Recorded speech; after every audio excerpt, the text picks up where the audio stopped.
Well, meanwhile, today marks 5 years since Superstorm Sandy slammed the Northeast. You know, it became one of the costliest storms in American history. More than 100 people were killed, those deaths blamed on Sandy, which caused an estimated $65 billion in damages. Victims from some of the hardest hit areas are still, 5 years later, rebuilding their lives. And Bryan Llenas is here in New York City with more on those details. Hi, Bryan.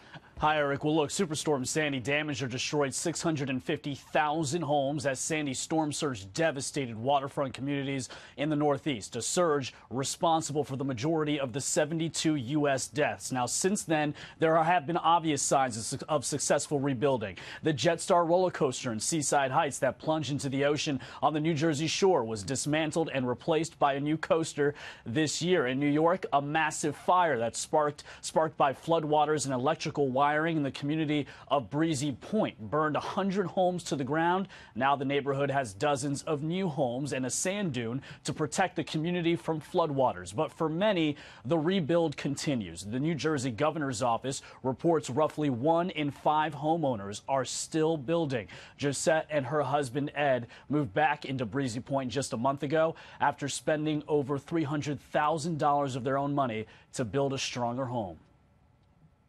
I didn't think it would take 5 years to fully get back into the house. And had I known that, I probably would have left. Construction has yet to begin on projects to prevent flooding damage in New York City from future superstorms, like an idea called the Big U to create 10 miles of flood walls around Lower Manhattan, while a $600 million seawall to protect Staten Island communities is also still in the design stages. Most of New York City is just as vulnerable as it was before Sandy hit, and we haven't thought systematically about how to change the design of our structures and infrastructure so that we can get through the weather that's coming. There's also an endearing legacy here. Remember this, 32 newborn babies were evacuated from a New York City hospital that got flooded and lost power during the Superstorm Sandy.